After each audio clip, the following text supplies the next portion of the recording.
Balitang Pulis Gabo. Good morning mga ka-okay. Magandang umaga lungsod ng Olongapo. Panibagong araw ng pagbabalita mula sa City Community Affairs and Development Unit ng Olongapo City Police Office. Kami ang inyong Police Gapo ngayong umaga. Ako po si Police Staff Sergeant Beverly Joy Malubay. At ako naman po si Police Staff Sergeant Cherry Balangkit. Araw po ng Huwebes, July 16, 2026. Ayan, kapartner, maaraw-araw po ngayon, no? Ayan, maganda. Ayan, maganda ang panahon. Katuwang ang Subic Broadcasting Corporation at ng 97.5 DWOK FM, ito ang radyo ko. Bilang kapartner natin sa paghahatid ng mga mahalagang kaganapan at impormasyon. Welcome po sa ating programang Pinalakas Online na para sa ating mga kababayang Olongapeño. Sama-sama tayo para sa Balitang Pulis Gapo. Good morning, partner! Kamusta ang iyong araw? Ayan. Maayos-ayos naman, partner, Ay, dahil very hindi na good. maulan, no? Yes.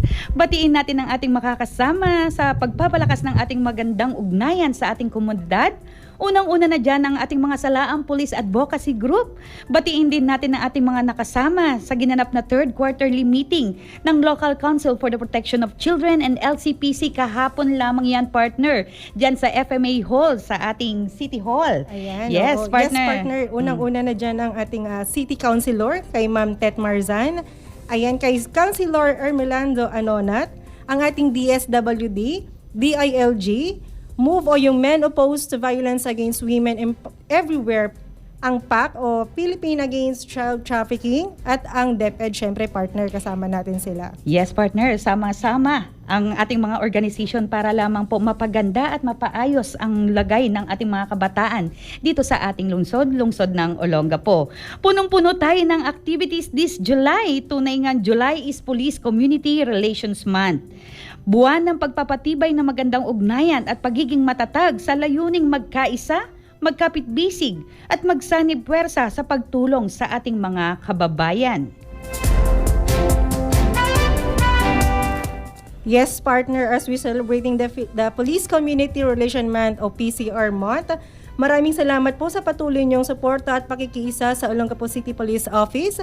Marami po tayong gagawin this coming week dahil magiging busy tayo the whole month. Dahil sa mga nakakaabang nating mga activities, at syempre kasama natin dyan ang ating mga partner agencies, mga supportive barangay officials, ang ating pamahalang lungsod at advocacy support groups. Tama ka dyan, partner. Alinsunod sa Presidential Proclamation No. 764, hinihikayat ang active participation ng mamamayan sa mga programa ng crime prevention and public safety sa pamamagitan ng mga aktibidad tulad ng dialogues, outreach programs at information drives. Pinatitibay ang tiwala at kooperasyon sa pagitan ng kapulisan at publiko. Happy Thursday, everyone! Samahan nyo kami sa loob ng isang oras na pagbabalita at patuloy na sumabaybay sa aming programa. Kalakipan temang sa Bagong Pilipinas, ugnayang pulis at mamamayan. Tapat, maaasahan at nararamdaman ng bayan. Isang panawagan para sa mas matibay na ugnayan tungo sa pagmatagalang kapayapaan, kaligtasan at nation building. Mula sa aming programang Balitang Pulis Gapo at sa himpilan ng 97.5, isang pagpupugay sa ating mga kapulisan at sa lahat ng nagsusulong ng ugnayang pangkomunidad at umaalalay sa ating mga adhikain. Kaisa ang bawat Olongapeño at ng mga mamamayang Pilipino na itataguyod natin ang mga adhikaing makapagbigay ng impormasyon upang maging tulay na mapaganda ang ugnayan ng kapulisan, pamahalaan at mamamayan tungo sa isang ligtas na bansa. Maraming salamat po sa inyong patuloy na pakikiisa para sa isang ligtas, maayos at mapayapang Olongapo. Kami ang inyong makakasama ngayong umaga para magbigay ng mga komprehensibong detalye patungkol sa mga programs and activities na isinasagawa ng inyong kapulisan dito sa lungsod ng Olongapo. Aming ihahatid ang mga kaganapan na may kaugnayan sa pagpapatupad ng ating peace and order dito sa ating lungsod sa pamamagitan ng ating mga PNP activities. At sa pagsasakatuparan ng mga hakbang at gampanin na tutugon para sa ating mga kababayang Olongapeño, katuwang ang himpilan ng 97.5 sa pagpapalakas ng ating programa para sa pagbibigay ng mas malawakan na impormasyon. Abangan din po natin ang ating mga safety tips na naglalayong mapanatili ang kaligtasan at seguridad ng ating mga ka-OK. At sa ating pagpapatuloy ang mga kaganapan na may kaugnay sa pagpapatupad ng ating peace and order sa ating lungsod sa pamamagitan ng ating mga PNP activities sa ilalim yan ng pamumuno ng aming City Director, Police Colonel Leonido S. Maniago Jr. at sa pagsasakatuparan ng gampanin na tutugon para sa ating mga kababayang Olongapeño. Kasama ng Police Regional Office 3 sa pamumuno ng aming Regional Director Police Brigadier General Jess B. Mendez at ng aming Chief PNP Police General Jose Melencio Corpus Nartates Jr. na may layuning mapagtibay ang magandang ugnayan sa ating komunidad kasama ang Bagong PNP para sa bagong Pilipinas, serbisyong mabilis, tapat at nararamdaman. At sa pagpapatuloy mga ka-OK, ang datos ng ating Weekly Accomplishment Report mula July 6 hanggang July 12, ngayon taong 2026, bilang bahagi ng ating previous week. Sa kabuuan, meron po tayong 24 na total arrested ng Olongapo City Police Office. Sa pangunguna po yan ng aming City Director Police Colonel Maniago mula sa isinagawang magkakahiwalay na anti-criminality operations.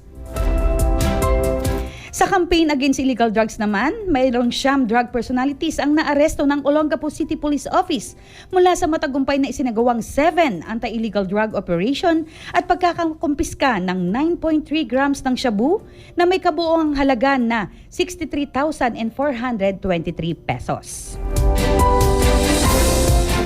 Kaugnay nito, isang lalaking nasa listahan ng Street Level Individual o SLI arestado sa isinagawang buy-bust operation sa Olongapo City kung saan nasabat ang mahigit 2 gramo na hinihinalang shabu. Ikinasa ng mga tauhan ng Police Station 6 Drug Enforcement Operatives ang isang anti-illegal drug operation nitong nakalipas na linggo July 12 bandang alas 2:50 ng hapon sa Abra Street, Barangay Barreto, Olongapo City. Kinilala ng mga otoridad ang suspect na si alias Jose, 45 anyos, walang trabaho at residente ng Purok 3, Barangay Bangal, Dinalapihan, Bataan.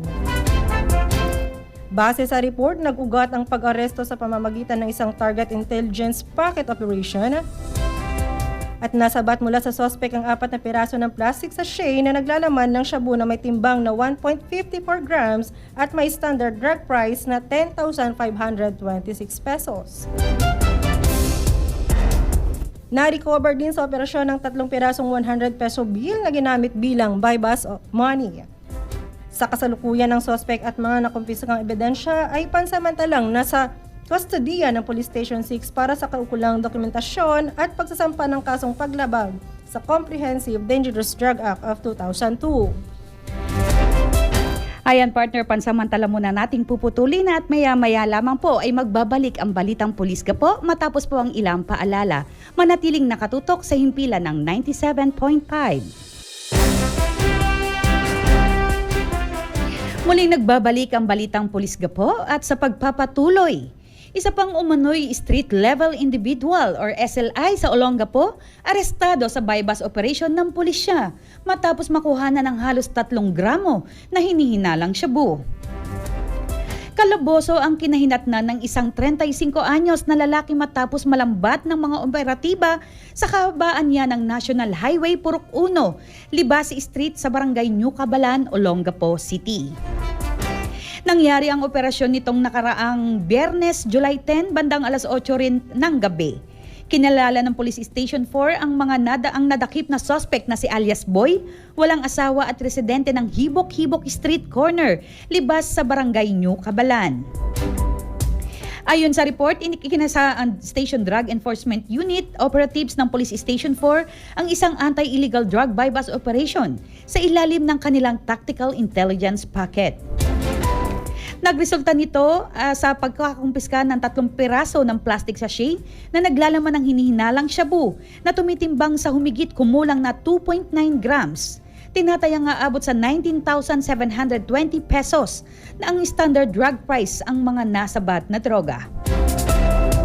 Na-recover din mula kay alias Boy ang 2 pirasong 100 peso bill na ginamit bilang mark money sa transaksyon.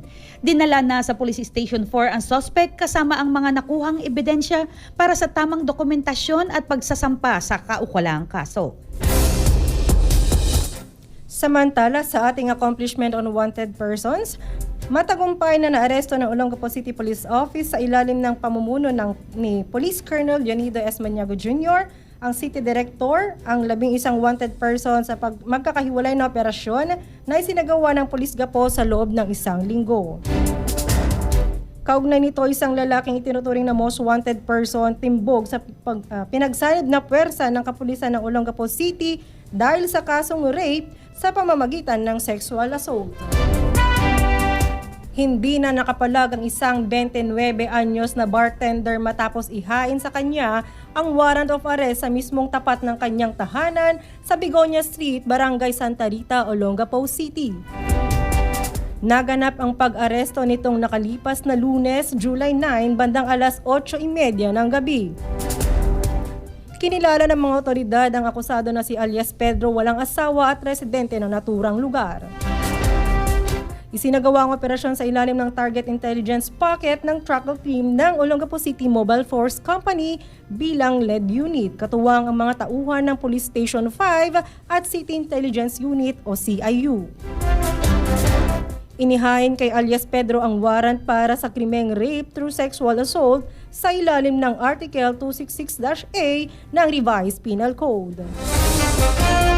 Ang nasabing warrant ay inilabas nitong July 6 din ng kasalukuyang taon ng presiding judge ng Regional Trial Court Branch 73 Olongapo City. Inirekomenda ang korte ng piyansang nagkakahalaga ng 120,000 piso para sa kanyang pansamantalang kalayaan. Matapos basahan ng kanyang mga karapatang konstitusyonal sa wika ng kanyang naunawaan, dinala agad ang akusado sa kustodya ng Police Station 5 para sa tamang dokumentasyon bago iharap sa isyong hukuman.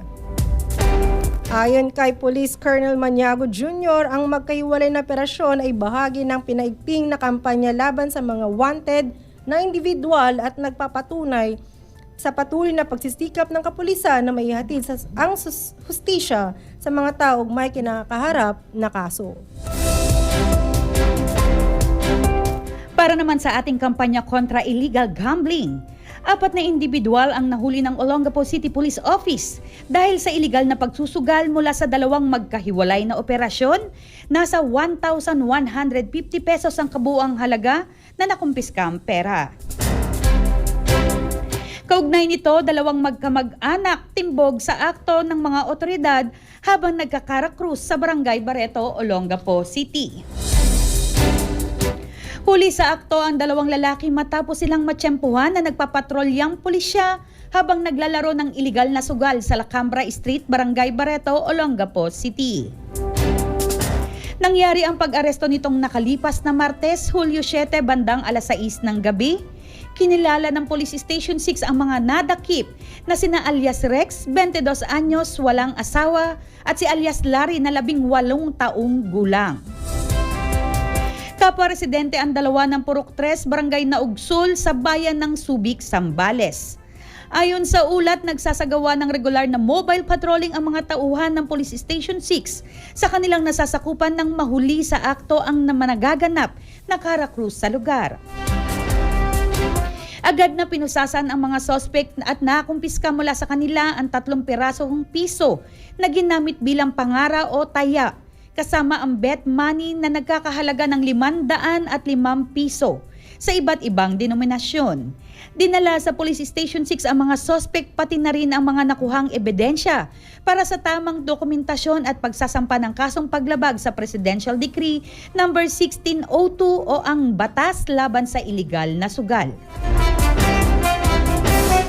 Para naman sa ating karagdagang balita, isang motorcycle part shop sa Upper Calaklan, Olongapo City, tinupok ng apoy nitong nakalipas na Miyerkules ng madaling araw. Ligtas at walang naiulat na nasugatan sa naganap na sunog sa isang motorcycle parts na matatagpuan sa number 22 Upper Calaklan sa lungsod ng Olongapo. Nangyari ang insidente nitong July 8 bandang 1:44 ng madaling araw. Base sa report, isang tawag sa telepono mula sa isang concerned citizen ang natanggap ng mga tauhan ng Police Station 1 upang ipagbigay alam ang nagaganap na sunog. Agad namang nakipag-ugnayan ang kapulisan sa Bureau of Fire Protection at sa DRRMO ng Olongapo para maibilisang responde.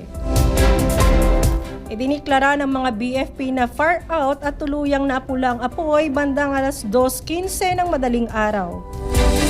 Sa kasalukuyan, patuloy pa ring inaalam ng fire investigator na si Fire Officer 1 Jasper Jan Valdez ang sanhi ng sunog pati na ang kabuuang halaga ng mga natupok na ari-arian.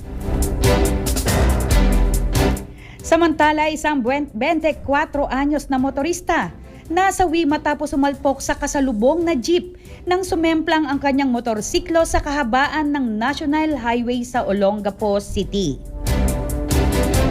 Patay ang isang driver ng motorsiklo sa nangyaring trahedya sa National Highway bandang Sibol sa barangay West Bahak-Bahak, Olongapo City nitong nakalipas na Biyernes, July 10 bandang 12:20 ng madaling araw.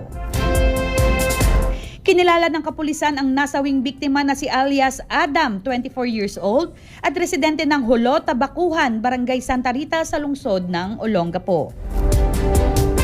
Base sa inisyal na investigasyon ng pulisya, tinatahak ni alias Adam ang kalsada mula sa Olongapo proper patungong Kabalan, sakay ang kanyang kulay itim na Yamaha Mio.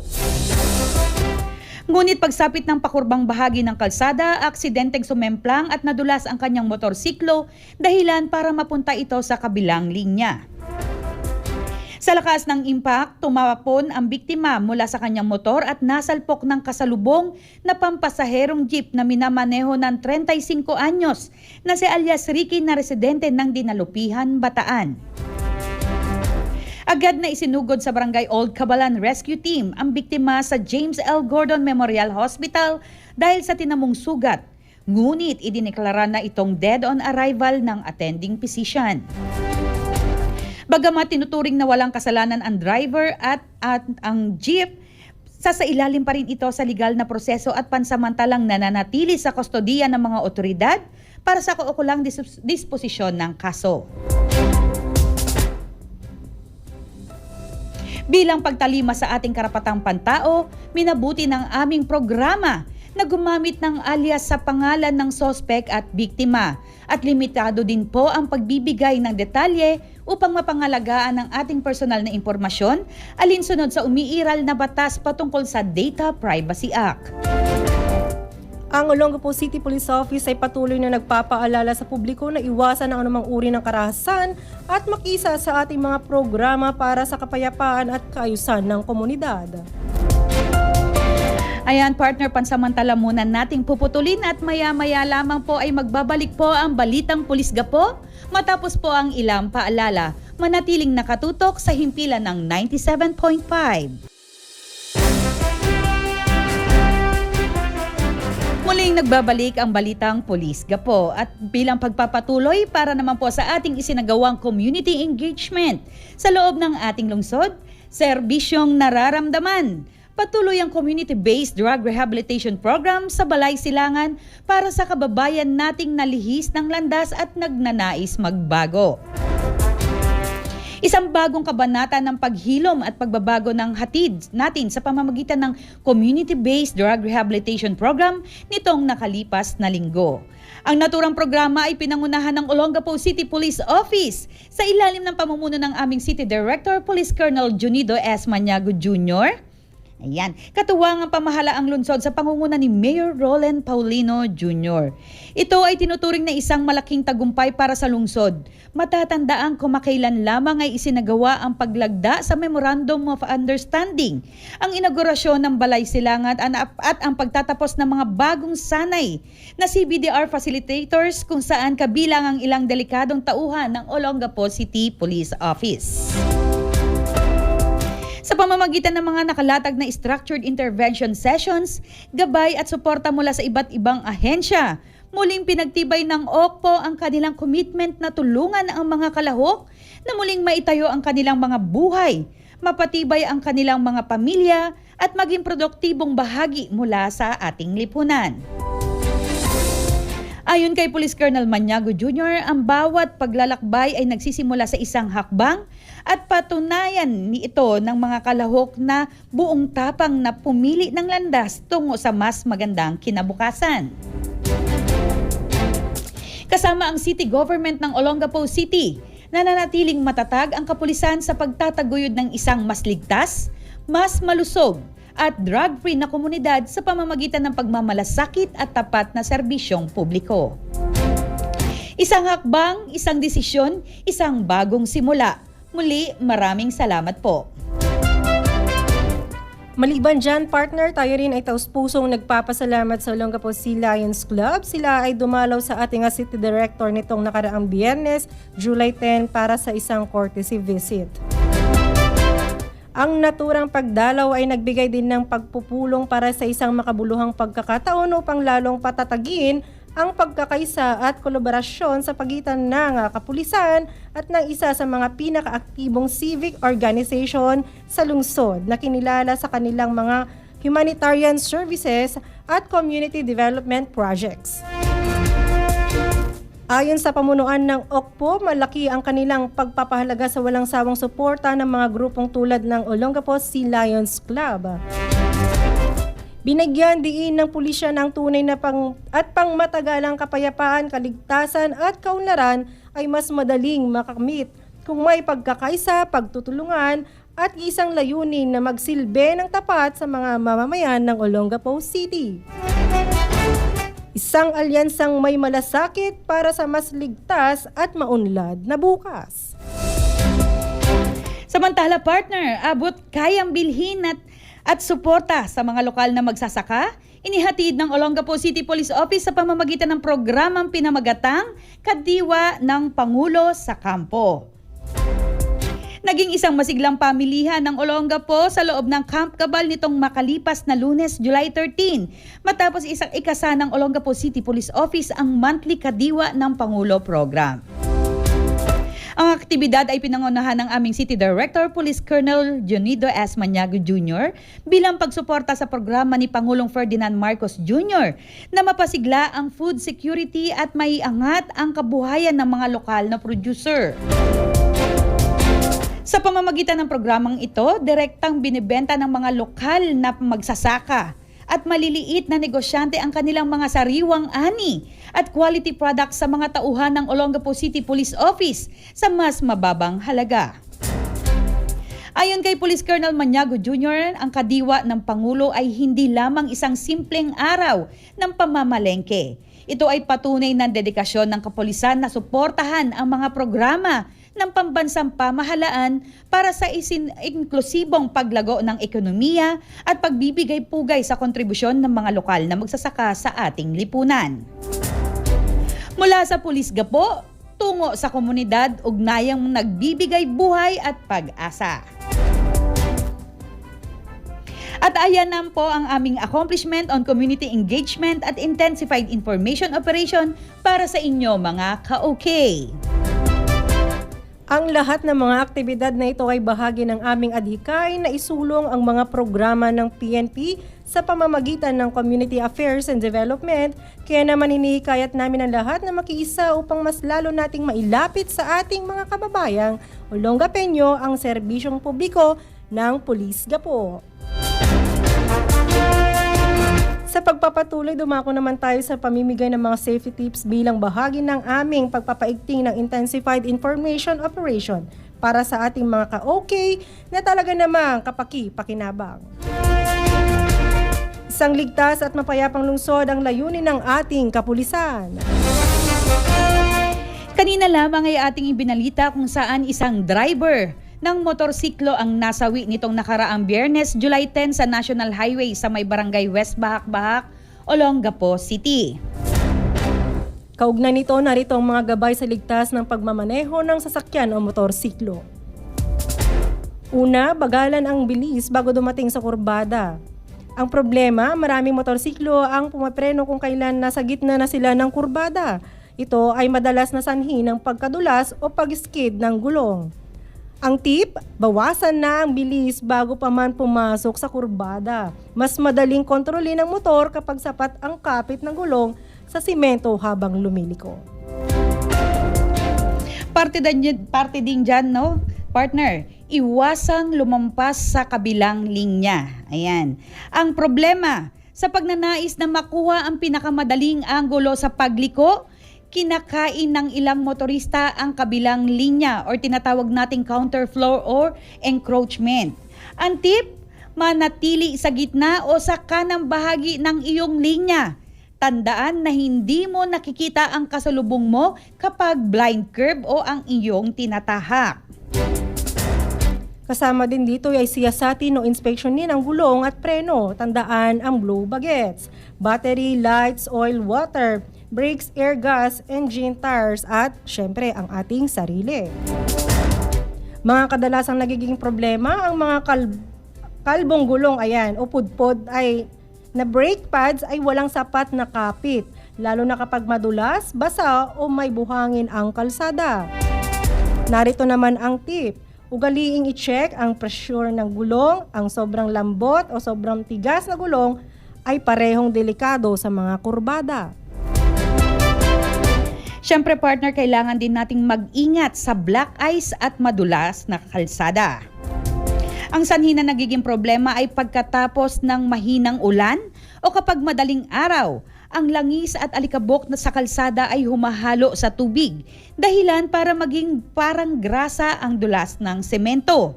At ang ating tip dyan partner, doblehin ang pag-iingat at luwagan ang distansya sa sinusundang sasakyan kapag basa ang kalsada.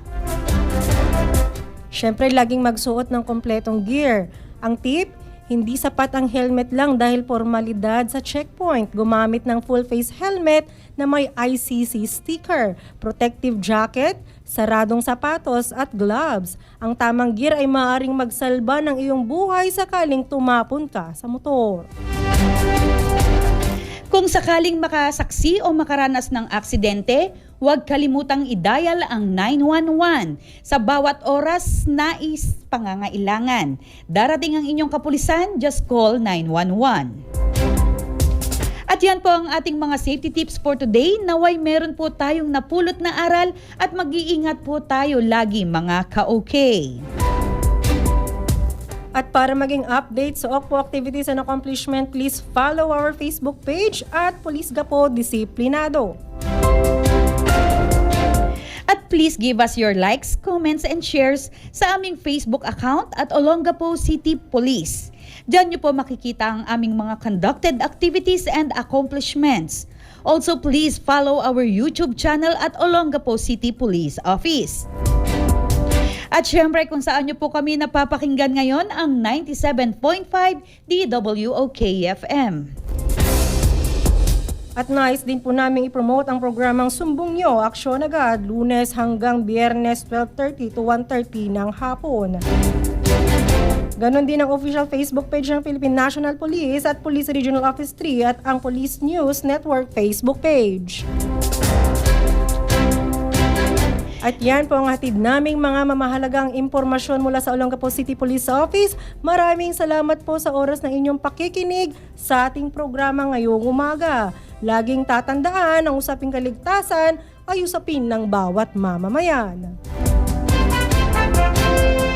Muli ang pamunuan ng Olongapo City Police Office sa ngalan po ng aming City Director, Police Colonel Junido S. Maniago Jr., kasama ang aming Public Information Officer, Police Lieutenant Mary Ann E. Sadaba. Kami po ay taus-pusong nagpapasalamat sa pamunuan ng Subig Broadcasting Corporation sa himpilan po ng 97.5 DWOK-FM. Sa aming Station Manager, Ma'am Amelia Jane Gordon. Kasama sina Sir Andrew and the rest of the team. Thank you for giving us an available opportunity to amplify our Police Gapo accomplishment report and activities. At syempre sa ating mga viewers and listeners na walang sawang pagsuporta sa ating programa at sa paghahatid ng mga mahalagang balita para sa ating mga kababayan dito sa aming pinakamamahal na lungsod. Ito ang lungsod ng Olongapo. Ayan partner, bago ka magpaalam, baka may gusto kang batiin. Ayan, binabati ko po ang aming classmate sa CIC, Patrolman Aaron Magrasya. Ayan, happy birthday sa'yo. Mabuhay ka hanggat gusto mo. Ayan. And syempre binabati rin natin ang ating mga ka-PCR team, partner, na busy-busy ngayon. Ayan, marami silang activities. Ayan, nasa tree planting yung iba, nasa balay silangan yung iba. Yes. At syempre tayo nandito. Ayan. Yan, busy because of the PCR month. Syempre kahit hindi PCR month, busy pa rin talaga ang PCR. Ayan. Yan, para maipahatid natin ang serbisyo publiko. Yan, partner. At syempre, ako po si Police Staff Sergeant Beverly Malubay. Ayan, dahil po sa inyong walang sawang pagsuporta, isang karangalan na masungkit ng Olongapo City Police Office ang ikalawang pwesto sa Unit Performance Evaluations Rating sa UPER sa antas ng Provincial at City Police Offices sa buong Region 3.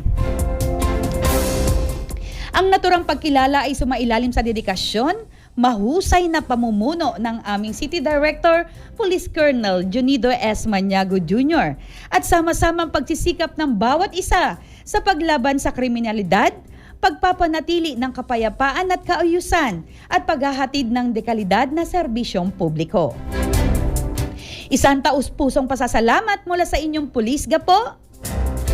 At ako naman po si Police Staff Sergeant Cherry May Balangkit. Magsama-sama po tayong muli sa susunod na Huwebes upang makinig sa ating mahalagang impormasyon dito lamang po sa Balitang Pulis Gapo.